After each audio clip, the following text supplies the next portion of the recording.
Richard Rescorla.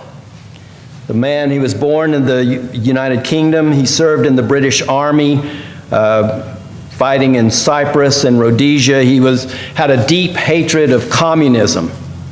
And while he was in those wars, he met a U.S. soldier, Daniel J. Hill. They became very close friends, and Rescorla wound up moving to the United States in 1963. He wound up serving in the United States Army, and he wanted to fight against the spread of communism, and he went to Vietnam to fight in the U.S. Army. He retired with multiple honors. He went into the security business when he retired from the military, and eventually he took a job with the financial investment firm Morgan Stanley.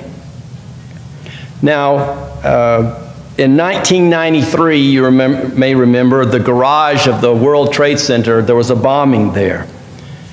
And Rescorla had brought his friend Hill on as a consultant. They were convinced that it was fanatical Muslims who had perpetrated the bomb. And as they looked at things, at why this was the target at that time, they determined that the next attack on the World Trade Center would be by planes being flown into the building. They went to the executives of Morgan Stanley. They wanted to move the firm out of the World Trade Center. They thought that the towers would be the target of a terrorist attack. And they had designed a 4-story building. They had that designed across the river in New Jersey. The executives of Morgan Stanley ignored their request. September 11th, 2001, Rick Rescorla was at work on the 44th floor when the first plane hit the North Tower at 8:46 a.m. Rescorla ignored the announcement from Port Authority security telling everyone to stay at their desks, was the announcement.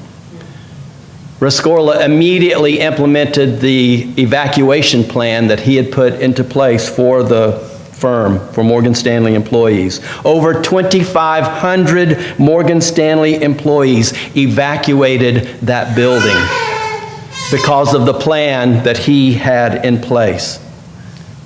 But Rescorla re-entered the building.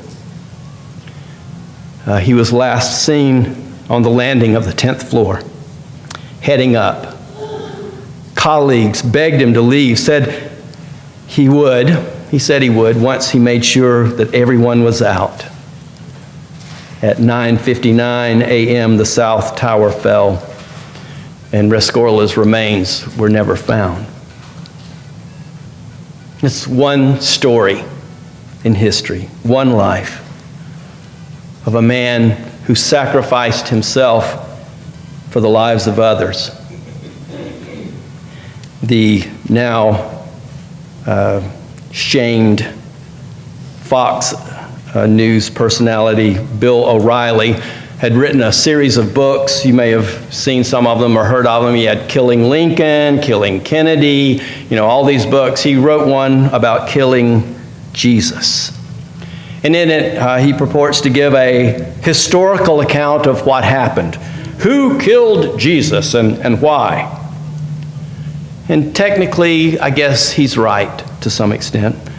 The Jewish authorities in Jerusalem, in collusion with Pontius Pilate and the Roman authority, they had Jesus crucified.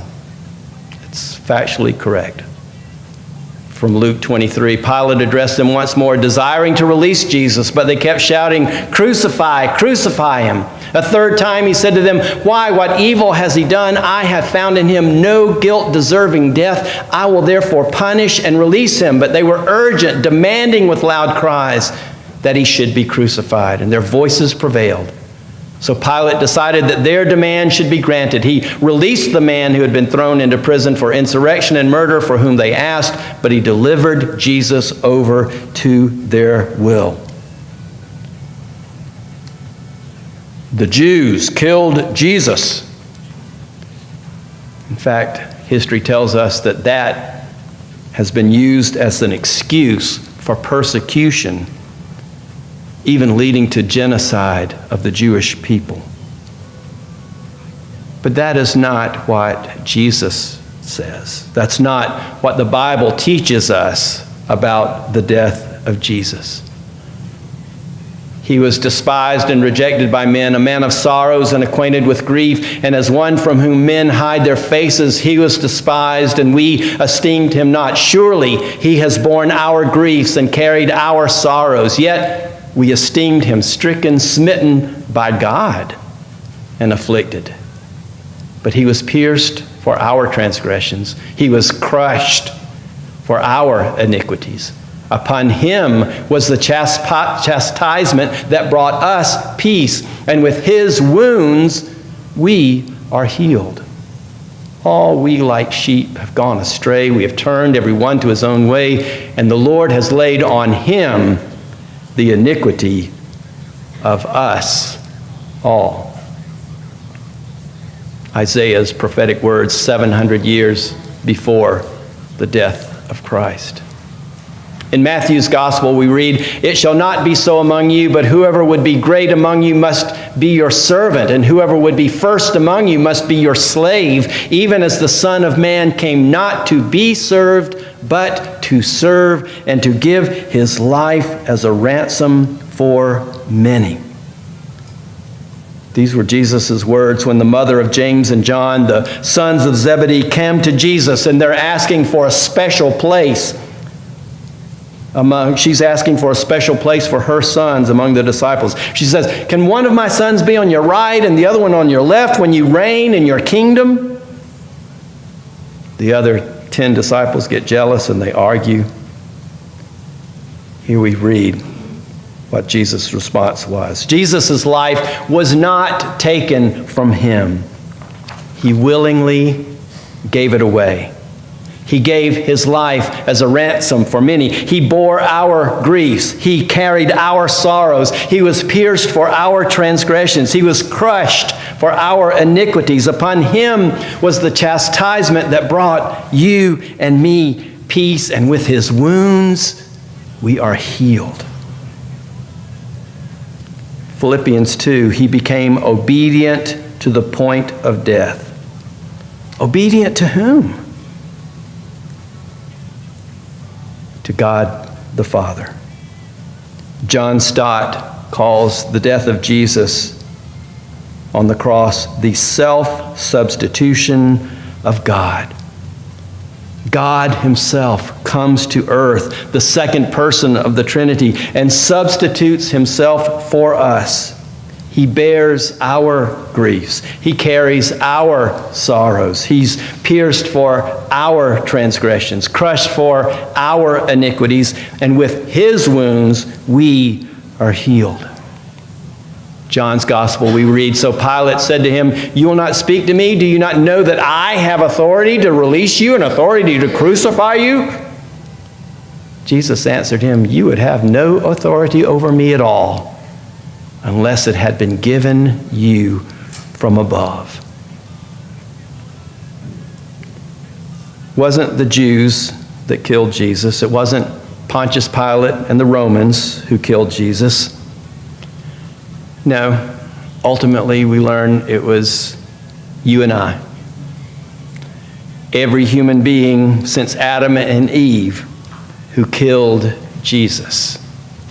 Our sin, he gave his life for you and me.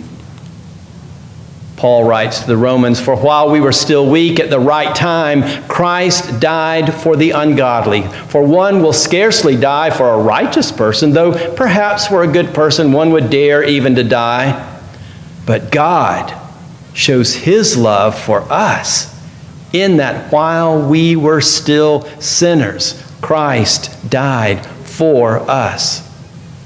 Since, therefore, we have been justified by his blood, much more shall we be saved by him from the wrath of God.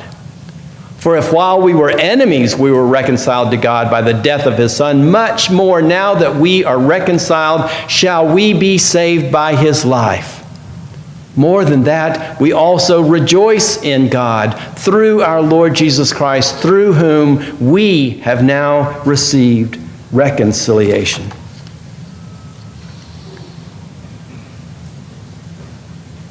This is the good news of the gospel.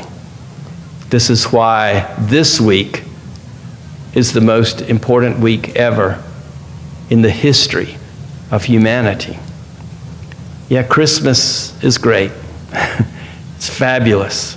It's a wonderful time of celebration that God chose to come and become one with us, born in that stable in Bethlehem.